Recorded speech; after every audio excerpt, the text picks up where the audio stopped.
to the Arts and Antique Radio Show, right. where your Okay, host, Elizabeth, nationally you might recognized wanna certified show up. appraiser Elizabeth Stewart, She's getting her Santa tea. Barbara's treasure sleuth, will help you put a value on the treasures in your own home. All right. Every time it rains, pennies from heaven. Don't you know each cloud contains pennies from heaven? Here we go. In So 3, let's find out 2, 1. how valuable is it? Are live. Hello, hello, hello, Santa Barbara. It's your Chantress of everything valuable and beautiful, Elizabeth Stewart, and I'm honored today.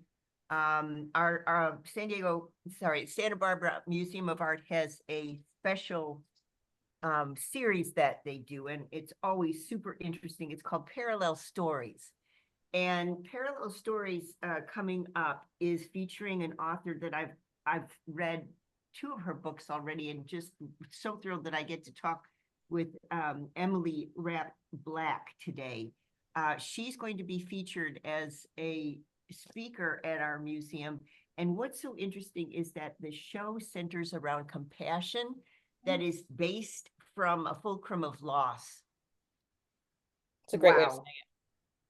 Wow. And Richard, I need you to help me with this because you've had a fair bit of loss in your life too. Yeah. Wow. I love the subject. Yeah. Yes. It's a brilliant, brilliant topic. And Emily Rapp-Black is here with us today to talk a little bit about her book, The Still Point of the Turning World, which was Amazon's Book of the Year in 2013. I want to start the conversation by giving a quote from Emily. She published in 2007 her first memoir, which was called Poster Child. She details her life as an amputee, and we'll talk a little bit more about that. But she wrote, and this is Slace. My new puppy, Emily, my new puppy. Okay, I got one of these on my lap and 2 more in the house. I love how know, the and I animals saw become that, part of yeah. this show. They love Snoop. Cats love Snoop. Richard, I don't know take why. over for a minute while I shut the door. You do that. This is fascinating because good grief, Elizabeth stated, I would say that probably the biggest loss I've suffered in a year and a half was my father passing away almost 2 years ago, this coming March. And I had a dear friend I'd known for 53 years. He's my best friend through grade school, high school, college. And you know how most people, they have the tears and every so often it'll well up, you'll remember something and so forth. This is why I find this conversation so interesting here on this program, is because I've never cried over his loss.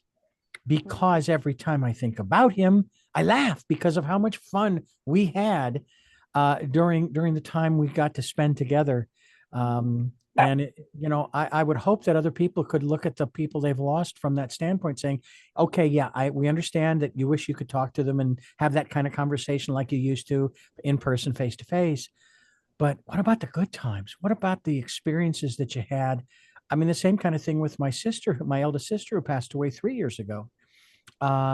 She had the greatest. Do you know you could see both rows of teeth when she laughed? That's how big her laugh was. It was fabulous. It's a great description. Yeah. So yeah. Now that Emily, my new puppy is named Slinks, and he is a purebred Dachshund. And if you know anything about purebred Dachshunds, they're hugely protective and really fierce little things. And here's Slinks. Hi, guys. Hi. Look, Making his debut. Yeah, I know. There's little Slinks. You see doggy? No. No, He's like, I don't want to look at that. Emily is quoted as saying, now we're back on track, Richard. Yeah. Emily is quoted as saying, the notion that happiness and fulfillment hinge upon radical transformation has followed me throughout my life. From an early age, I had fantasies of being healed of my disability, a miracle I envisioned as rather more Disney than biblical. So I wanted to start the hour by talking about that Emily has written that happiness and fulfillment hinge upon transformation. She believed that. Now, that was a sentence that has a past tense in it. Yeah. How is that? How have you disavowed yourself of that that belief, Emily? That's a good question. I actually don't remember writing that because it's been so long. I mean, you write a book and then you like never want to see it again. You're like, go away. I don't want to read this. And that was, almost 20 years ago now. So I would say that I guess my belief now in this part of my life is more about evolution and not transformation. I think that More about what? evolution.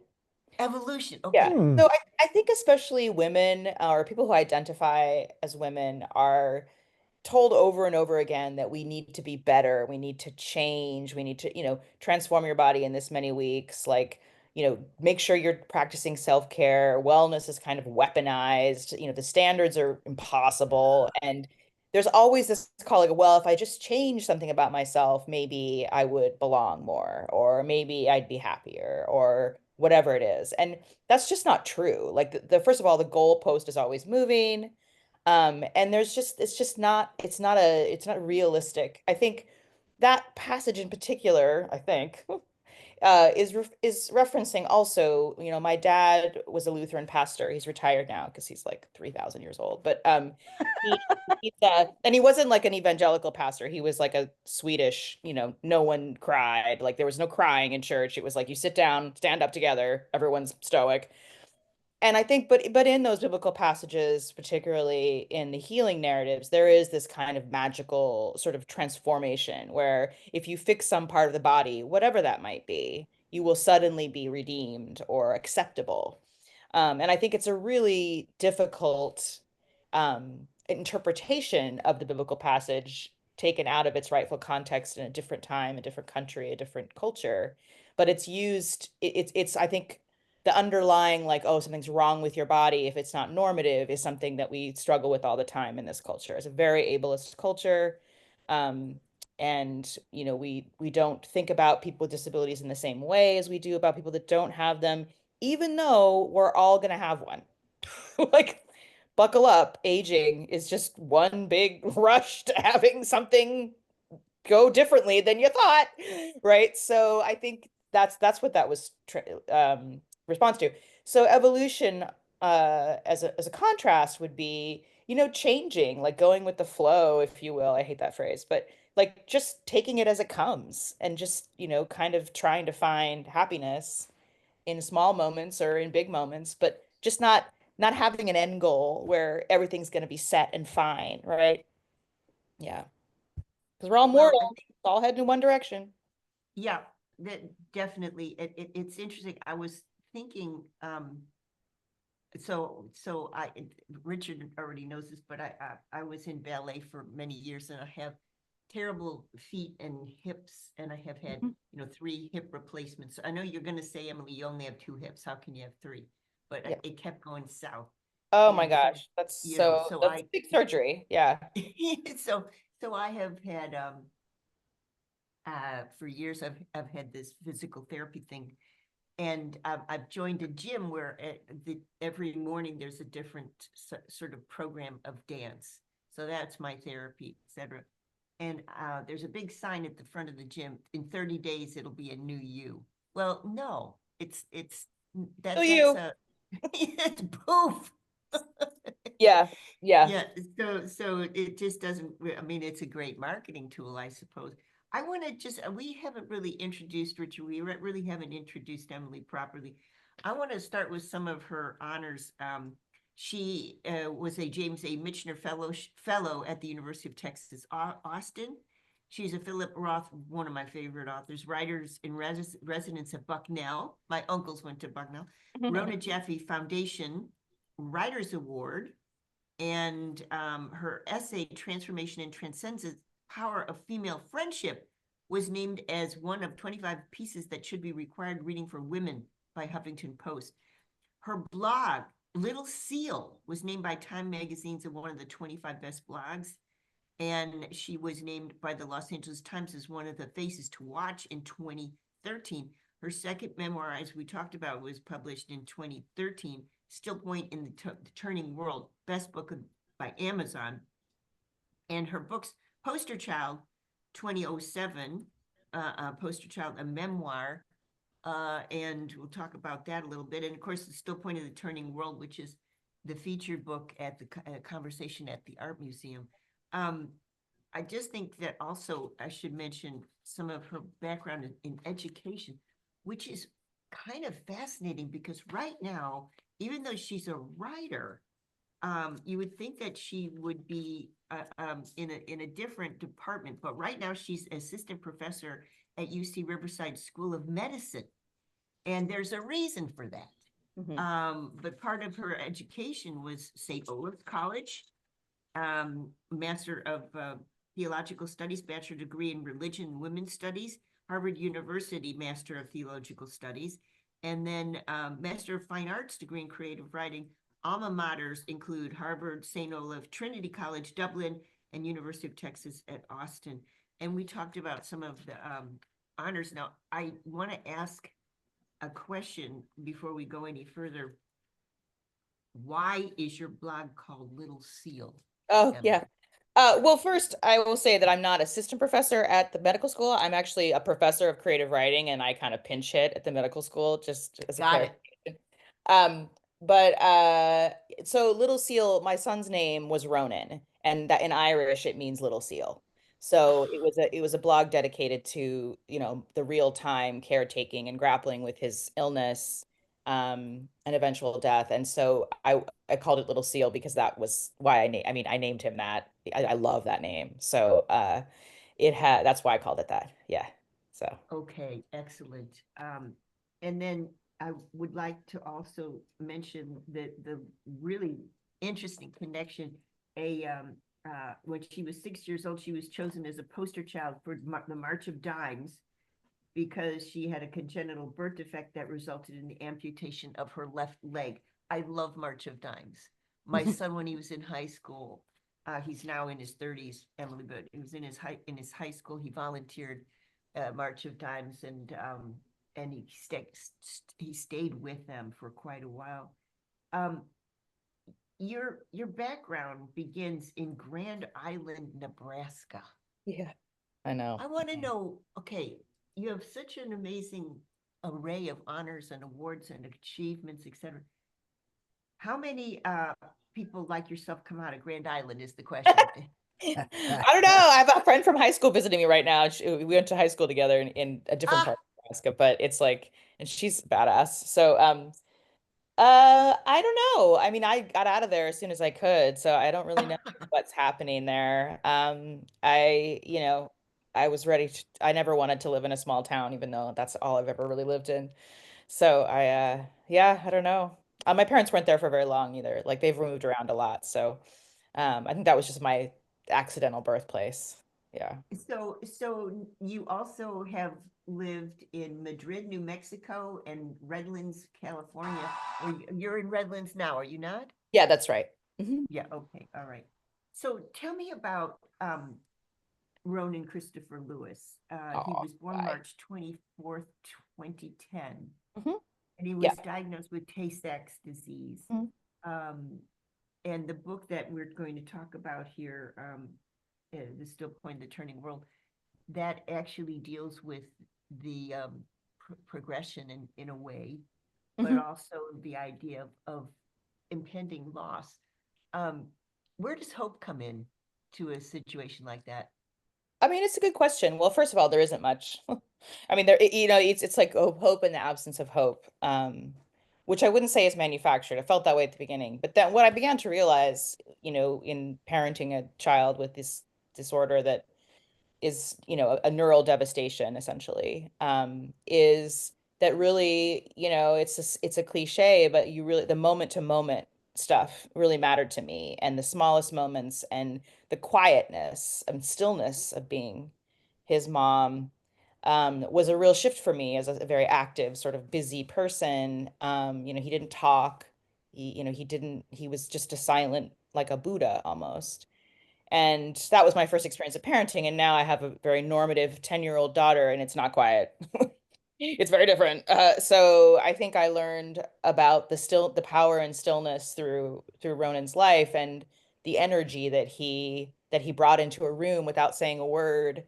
And I don't mean that to make him sound like a caricature. I just think he was just because he didn't have a brain function really, or a very minimal, he just didn't have any ego. And to encounter in a being with no ego is like not something, it's like a unicorn, right? We are this part of what makes us human, or makes us ambitious, or makes us have personality, if you will. So I mean, it just was a really very difficult experience, but he was also so fun to be with. So my hope really shifted to how can I, enjoy him while he's here? How can I make him comfortable? And how can I honor him after he dies? And those are things that I could take action on. But there was no hope for a cure, that's for sure. And that's, it's kind of a rock bottom moment. And in a way, it sounds strange, but I'm grateful for that. There was no chasing of anything, no chasing of a cure, no false hopes, just like stillness and waiting and anticipatory grief. And then, of course, grief extends beyond the day after someone dies. It's an ongoing, experience. It's a changing landscape, if you will. So that I think is where hope lives, in the moment. Yeah. Oh my God, my cat. How fascinating. How fascinating hope living in the moment, because hope actually is something that we kind of project Yeah. forward. That's right. That's right. Yeah. Yeah. Okay, Richard's giving us a sign. We're going to go to a quick break, and I don't know. I mean, what I really wanted to, having read two of your books now, I really wanted to talk about when and how you write, and the craft of writing, how things come to you. I mean, both books are really you personally, and that kind of stands out in a way. And I read when I was researching for this segment, I read that you're described as a memoir or author. I don't see it like that. Yeah, me either. No, and I don't see it like that. And I want to know how you would best characterize, your craft when we get back from the break. And Richard, let's go to quick break, and I'm going to turn on, what I forgot to do is turn on my microphone. So I'm going to do that right now. So let's go to quick break. Back Okay. in a minute with Emily Rapp Black. And you are clear.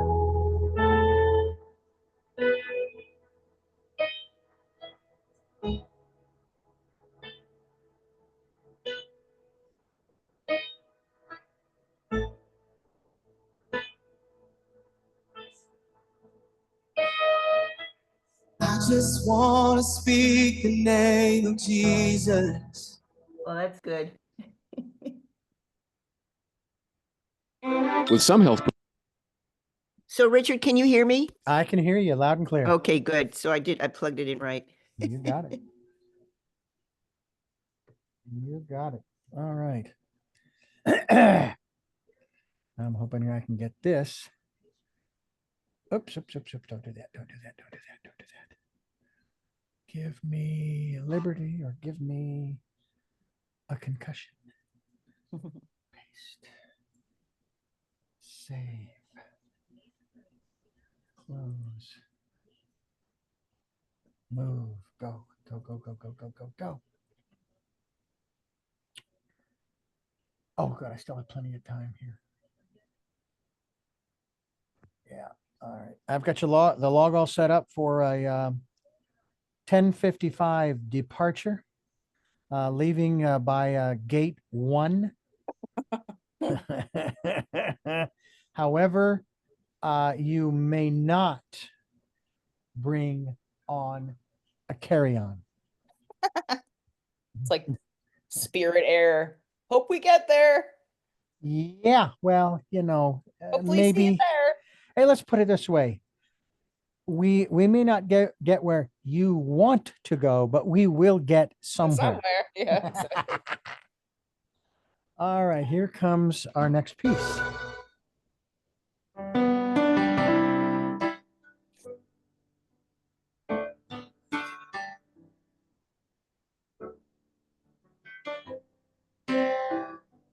Bless the Lord, oh my soul.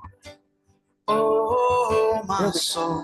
In 3, Worship 2, his 1. holy Bye-bye. name. Welcome back. It's Elizabeth Stewart, and I've got the honor of talking with Emily Rapp Black, an author who is to be featured at Parallel Stories at our art museum, Santa Barbara Museum of Art, and how interesting her background is indeed. We talked a little bit about the still point of the turning world, and this is the book that will be discussed in concert with an artist, and the conversation will revolve around the deep I don't know, the sources of compassion that come out of loss. Mhm.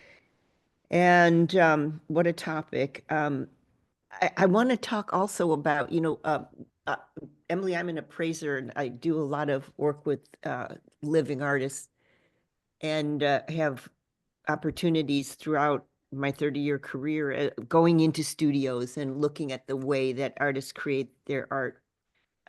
So many different techniques.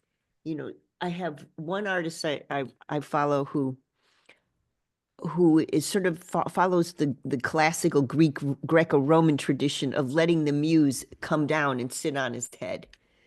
So he doesn't have a disciplined schedule where, he's in the studio at a certain time. And then you have the Hemingway-esque type of artist who says, I'm going to be with this rear end in this seat at a certain time every day.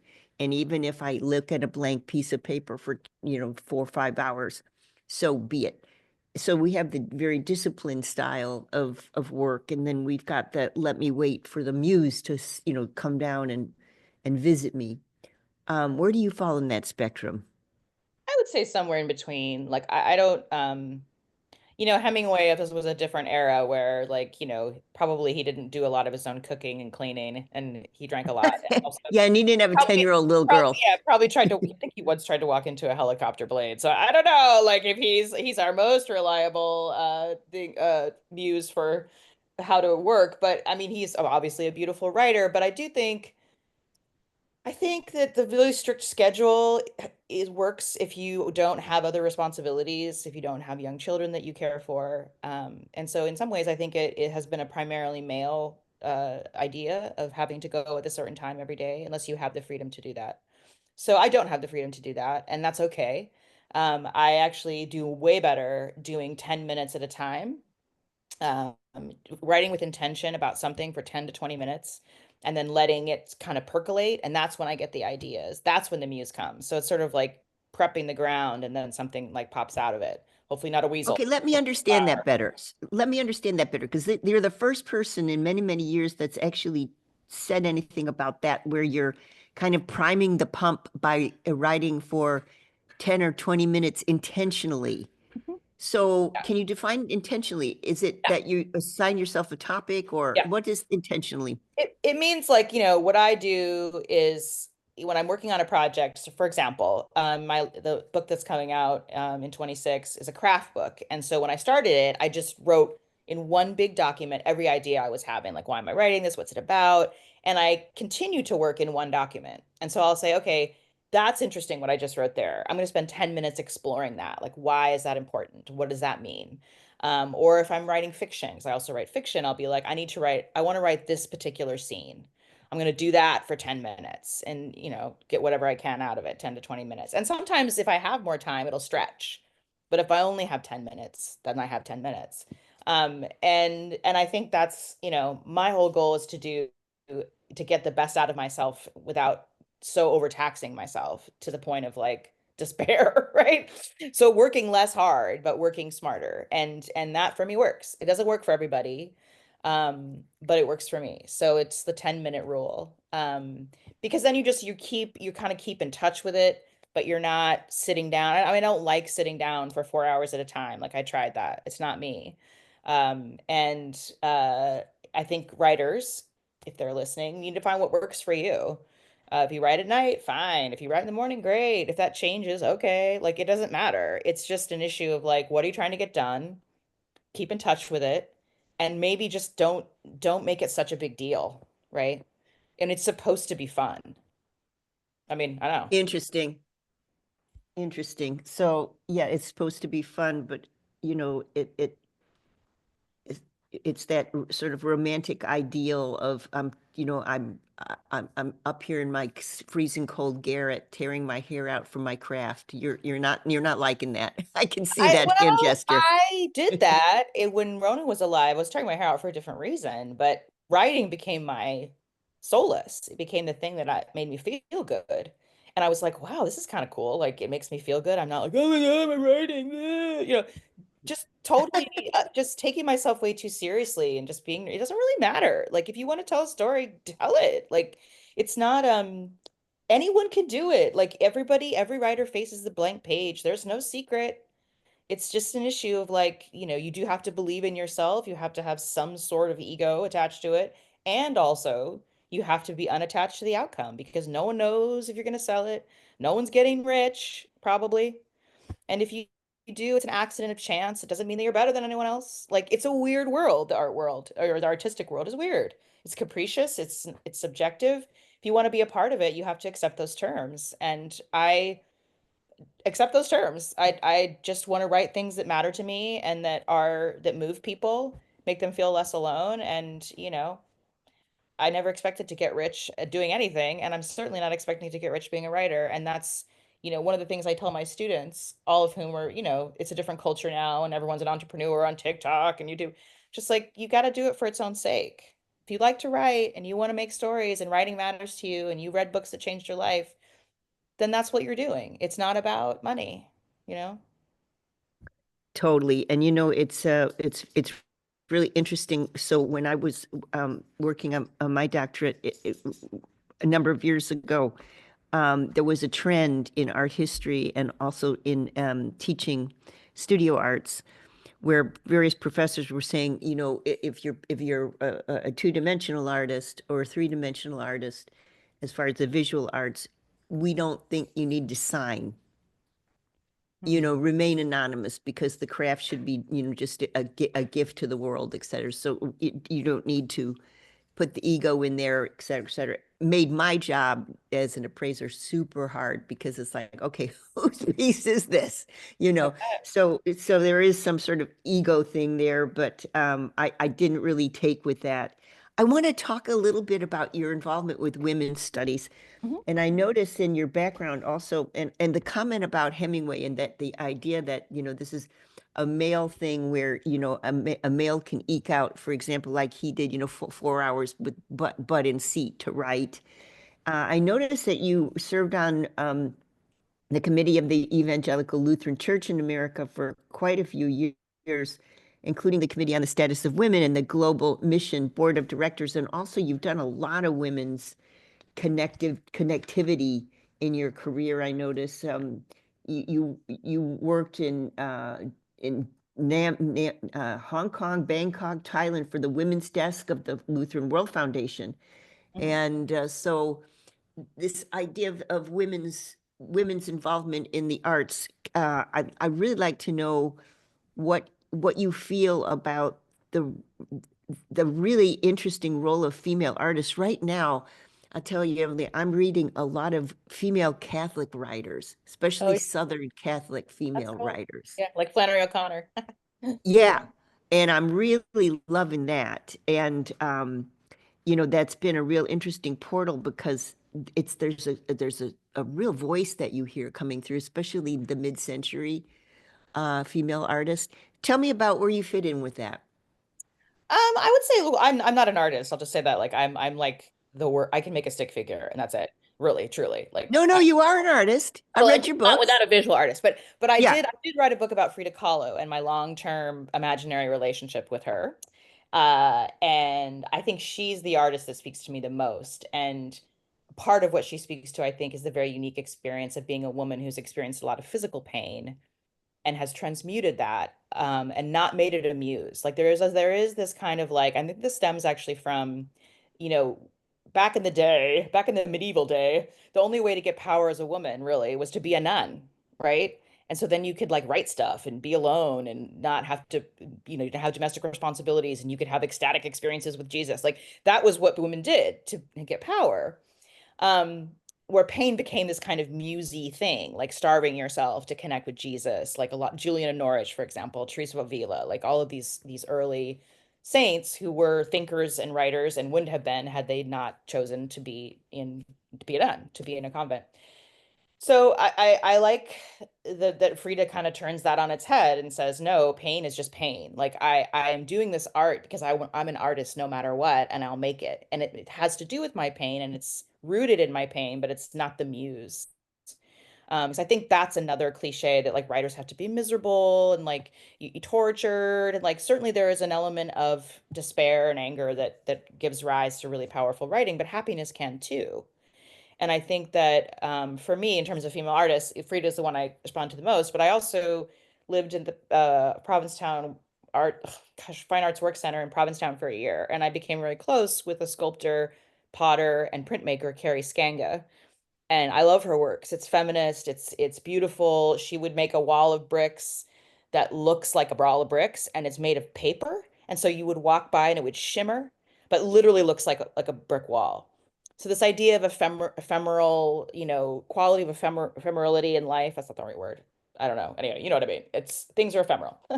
Things aren't ever as what they seem. If you spin the light a certain way, it looks a different way. So I really love the subjects that she tackles in her art. And she's obviously a living artist, but that I know quite well.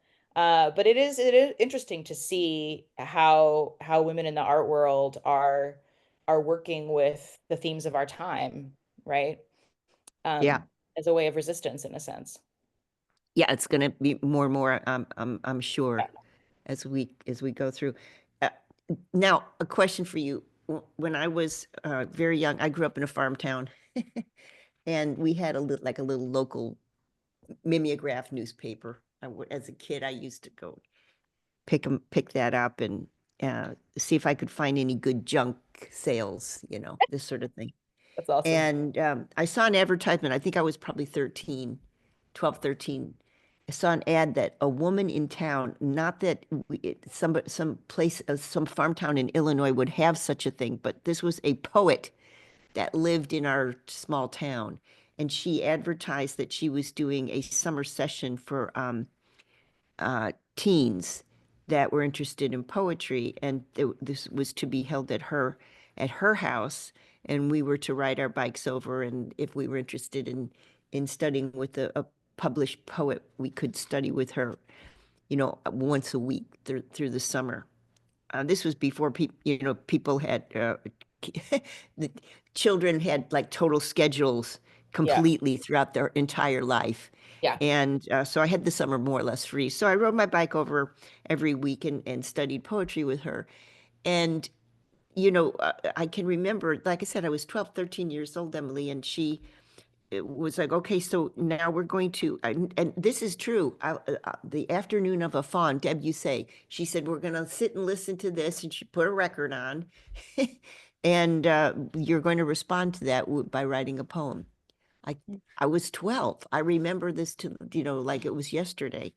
And I wanted to ask you, because you also are a poet in a really strong way, and you've written many things for such places as Atlantic Monthly, Story Quarterly, Huffington Post. It goes on. And of course, you mentioned the Fine Arts Work Center in Provincetown, Massachusetts. How is your approach when you write poetry different from prose? Well, I have to say, first of all, I want to ask you, what town in Illinois? Because my parents are from Flanagan. Do you know where Flanagan is? No, this is a little place called Deerfield. Okay. All right. Yeah. So that's yeah, anyway. So I would say I love poetry, I think is the hardest genre to master. And I wouldn't say that I'm a poet in the sense that like I have a friend and colleague, a longtime friend and colleague, Katie Ford, who I believe is one of our greatest living poets. And another woman called Jenny George, who just published a second book of poetry, maybe a third book. And it is a different art form. I would say that I have some poetic moments, but the way that things come to me is different from the way they come to poets, I think. I mean, it's just a different, first of all, there's just more words. And there's more of a propulsion, there's more of a causal A to B to C kind of feeling. So narrative structure. narrative, there's a structure, Yeah. there's a narrative thing. I mean, the Frida Kahlo book is more lyrical, I would say. It doesn't have as much of a structure. It's much more episodic, and if you want to say fractal, if you had to come up with an image to describe it. But I would just say that, I sometimes, sometimes I'll be thinking about something and then a metaphor will come to me and it just comes to me. Like, and, I was known in grad school as metaphor mama because I was really proud of the fact that I could write metaphors and people would totally make fun of me. They're like, you can't have 10 on a page. It's too much. But I think it's both an acquired skill and I think it's a gift. Like when I read like the first draft of my friend Katie's poems, I'm just like, I don't even know where this came from. Like, what are you doing? It's so amazing. Like it hits me right in the chest, right? It's like just it's a different thing, right? So I always say I wish I was a poet, but I have poetic moments. Understood. Okay. Tell me also about your writing, your columnist for the blog Roll Reboot. And, or is that not going on anymore? It's not active anymore. Yeah. Okay, okay. So Richard's giving us a sign. We're going to go to quick break. And when we get back from the break, I'd like to hear some of the beginning thoughts you have for the parallel Yeah. stories talk when we get back from the break. So don't turn that down. I'm speaking today with Emily Rapp Black, an author who is going to come into Santa Barbara and talk with us at Parallel Stories at the Santa Barbara Museum of Art. Don't turn that down. Back in a minute. And all my All right, life you're you clear. have been so good. With every breath that I am able, oh, I'm gonna sing of the goodness of God. Oh, I will sing of the goodness of God.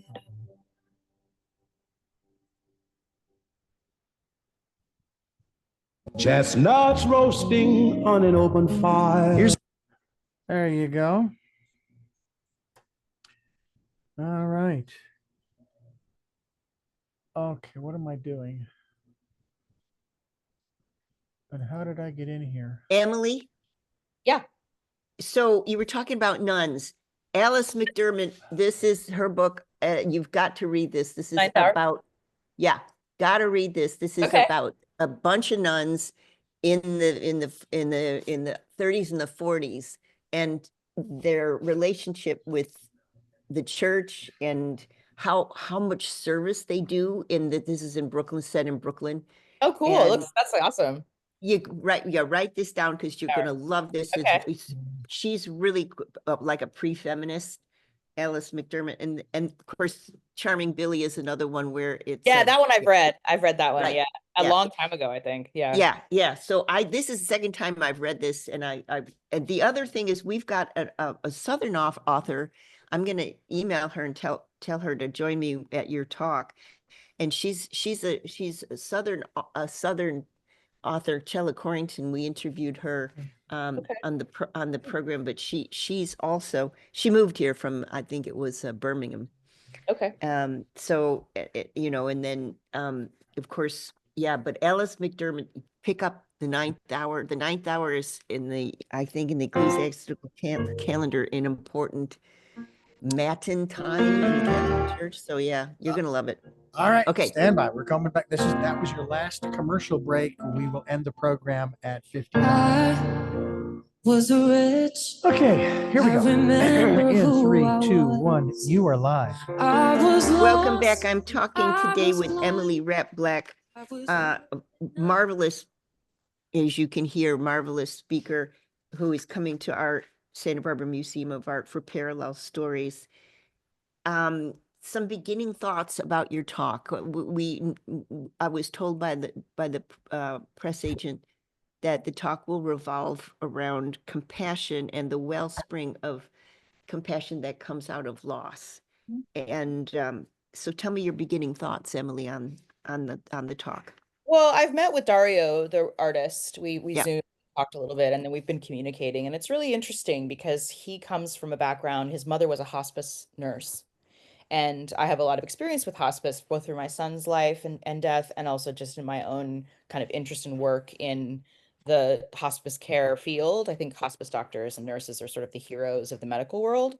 And so in those moments of you know, when you're watching or waiting with someone in their final moments, it is a very, I would say, and I use this word without any religious context around it, truly, it's like a sacred act to be with someone. Just like when someone is born, right? Their exit is equally important and powerful and can be really meaningful. So I know that he and I'll have a lot to talk about because I think that um, he's talking about, you know, in his film and in his work about the power of objects, of memory across time and history, the power of love as an energy force that can't really be distinguished once it's been activated, which is a really beautiful concept. And how I think something that he said to me, and I think in an email, which I thought was really well said, like how we bear our hearts and share them, like how does that happen, like on a almost on a scientific level. So he's working with like the first way of recording the heartbeat and like artistically what that looks like, what it means to see that, um, knowing that it's been the same before anyone could track it, like those kinds of things across time and history, like the power of being a human being, which if unless you know you're someone who doesn't have any compassion or empathy for other people, is about loving, and you can really only love something that you're afraid of losing, right? So many times the expression or the depth of our loss is equivalent to the depth of our love for someone. I mean, that's why Yes. we talk about child loss being so devastating, because it's a primal loss. I wouldn't say it's worse or better. I would just say in terms of it's not quantitatively bigger than someone's loss of their parent or anyone else. It's qualitatively different because it goes against nature or what we expect to happen. And there is a primal, hopefully, need in most parents to protect their child. So when that's violated, it feels much more intense, right? So he's basically trying to figure out what it looks like to feel love and how to depict that. I mean, I'm not an artist. I don't want to mess up his artist statement, but I really respond to his work. I think it's really interesting. It's very intimate. It's very intimate and it's also very epic in that way. So I'm excited to talk to him. I think it's going to be really cool, and I think that the film that's screening and the exhibit itself will be really powerful for people, especially right now at this time when the world just seems to be fractured everywhere. Um, so yeah, I'm looking forward to it. So just a shout out. Emily's talking about Dario Robledo, who is also joining her with the parallel stories. And the title of the talk is Why Empathy Matters, a conversation with Dario Robledo and Emily Rapp Black, Sunday, December 8th at 2:30 at the museum. And I'll give another shout out of that. It's free to students and it's very inexpensive for members. It's $10 for members, etc. Dario is quoted in the press material as saying, "Are we alone?" As Emily was referring to, are we alone? Does love survive the death of cells? What do we owe to the memories of one another's hearts? That's the leading quote for the press material on the talk. And we talk about Emily,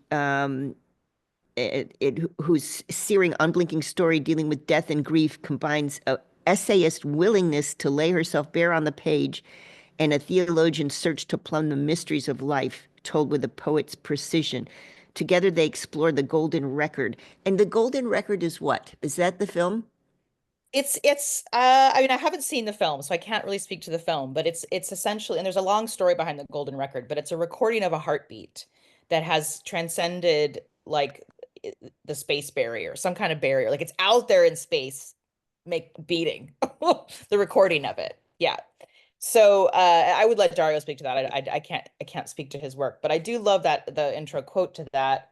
I think that's really true, and I would say unequivocally that love does survive loss, and that again, it's like, you know, I talk with my women. I used to run a women writing through child loss writing group for many years, and we talked a lot about how to parent our children after death. Like, how do you keep parenting? Because you're still having a relationship with a memory, and that can be just as powerful as it's, or a different kind of powerful as raising a living child. And I think it's really important for people to feel that, because if you can stay in contact with those memories and keep them alive and continue to love after death, then love still exists. So I would say that the answer to his question is yes.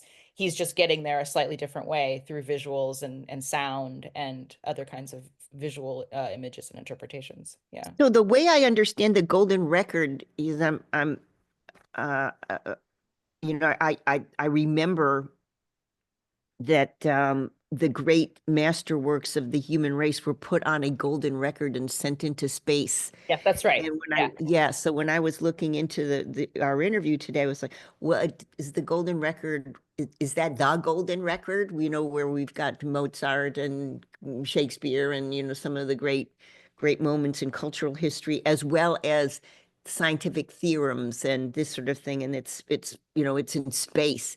And so it was created, I think it was it the 70s, Emily? Yeah. And it also has a recording of a woman's heartbeat, which she recorded while thinking about falling in love. So it is a record of those cultural achievements, as well as these intimate moments of someone who lived during that time. And also I think a part of what I understand from Dario's work, and part of it is just see like what's out there, like, you know what I mean? Like, who might be listening to this? Like, we don't know. And what a fascinating idea to think like we just have such a limited idea of what the world could or might be or is. And just to have that kind of floating around is a fascinating idea. I mean, it's metaphorically really potent. And I think that I like the engagement with the mystery of that his work requires us to sort of give into. Yeah.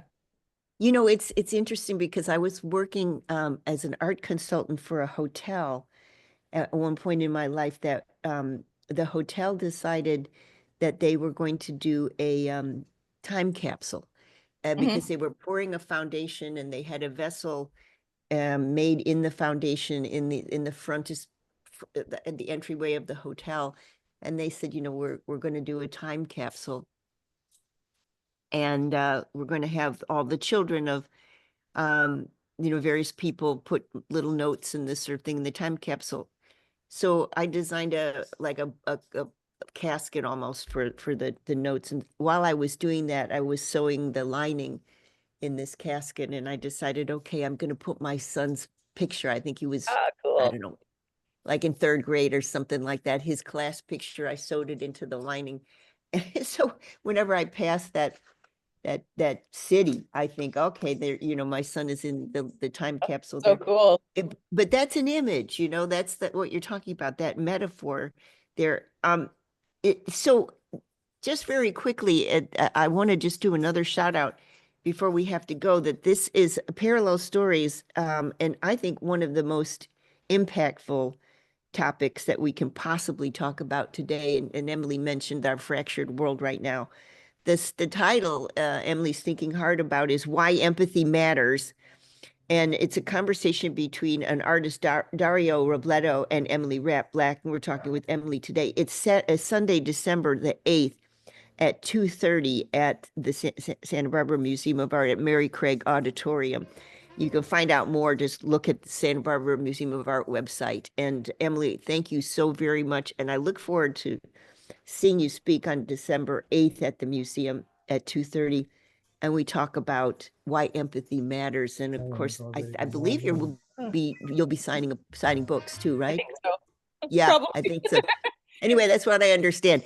Thank you very much, Thank you Emily. so Look much. forward to it. Thank Bye. you. Bye. All right, you are clear. And boy, she went in a hurry there. All right. Hey, have you had a chance to talk? And she's gone too. Okay.